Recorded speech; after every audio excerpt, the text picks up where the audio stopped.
नमस्कार दोस्तों, स्वागत है आपका आपके अपने ही YouTube चैनल पौराणिक कथाओं में। आज हम बात करेंगे श्री कृष्ण के जन्म कथा के बारे में। भगवान कृष्ण का जीवन मनोरंजक कहानियों से भरा हुआ है। उनके पूरे जीवन की तरह उनका जन्म भी एक मनोरंजक कहानी है। तो आइए जानते हैं श्री कृष्ण के जन्म की जुड़ी कहानी। ये बात द्वापर युग की है, जब धरती पर अधर्म का बोझ बढ़ता जा रहा था। राक्षसों ने धरती पर हाहाकार मचा रखा था। इस बात से बहुत परेशान होकर धरती माँ गाय का रूप धारण करके देवताओं के पास गई और उनसे कहा, हे देवगण, मेरी रक्षा करें। इन राक्षसों का अंत मुझ पर बढ़ता जा रहा है, इन्हें खत्म करें। धरती माँ की इस बात का देवताओं के पास कोई समाधान नहीं था। इस पर उन्होंने ब्रह्मा जी के पास जाने का निर्णय लिया और धरती माँ के साथ सभी देवता ब्रह्मा जी के पास गए। वहां पहुंचकर उन्होंने ब्रह्मा जी से विनती की, हे प्रभु, मेरे ऊपर से दैत्यों का ये भार कम करें, मैं बहुत परेशान हो गई हूँ। ब्रह्मा जी ने उनकी तरफ देखा और कहा, इसका उपचार सिर्फ भगवान विष्णु कर सकते हैं। देवी, आप उन्हीं के पास जाइए। ब्रह्मा जी का ये कहा मानकर उनके साथ धरती माँ सभी देवगण भगवान विष्णु के निवास शीर में चले गए। उस समय वह शेषनाग पर लेटे हुए आराम कर रहे थे।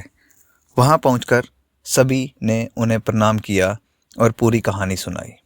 पूरी कहानी सुनकर भगवान विष्णु ने कहा, हे देवी, परेशान ना हो, मैं मनुष्य के रूप में पृथ्वी लोक पर अवतार लूंगा और पाप को खत्म करूंगा।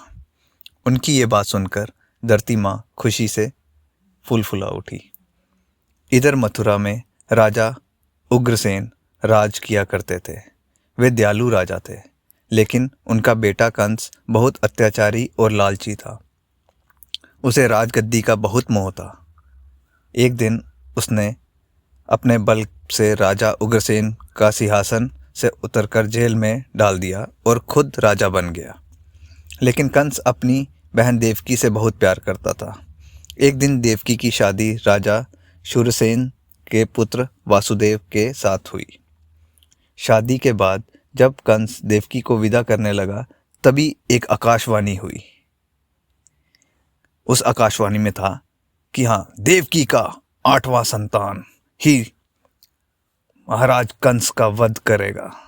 इतना सुनते ही कंस के पैरों तले से जमीन खिसक गई और उसने देवकी और वासुदेव को जेल में डाल दिया। इसके बाद वह सोचने लगा कि देवकी की 8 संतानों में से कौन सा नंबर का पुत्र उसका वध करेगा। इस असमंजस में उसने देवकी के सभी संतानों को मारने का निर्णय लिया। एक एक करके उसने देवकी की 6 संतानों को एक चट्टान पर पटक कर मार डाला।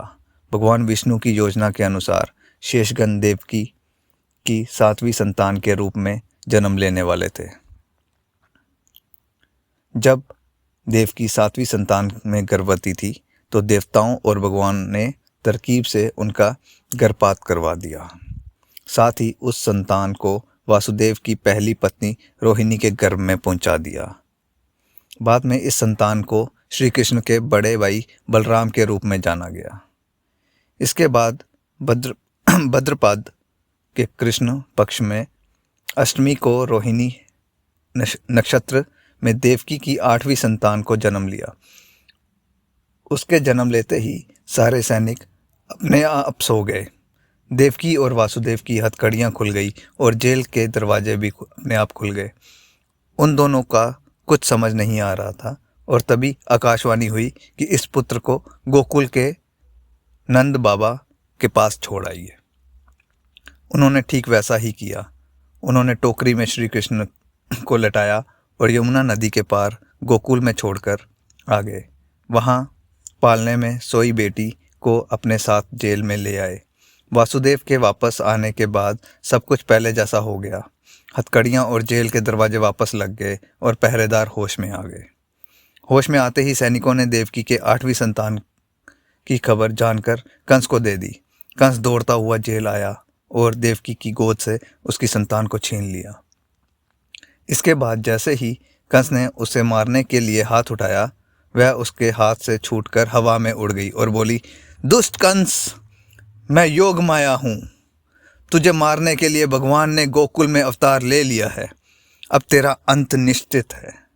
इसके बाद श्री कृष्ण को मारने के लिए कंस ने कई राक्षसों को गोकुल भेजा, लेकिन कोई भी उसका बाल न बांका कर सका। अंत में उन्होंने कंस का संहार किया और मथुरा को उनके आतंक से आज़ादी दिलाई। जय श्री कृष्ण। अगर आप भी मेरे साथ श्री कृष्ण का नाम लेते हैं तो इस चैनल को ज़रूर सब्सक्राइब करें।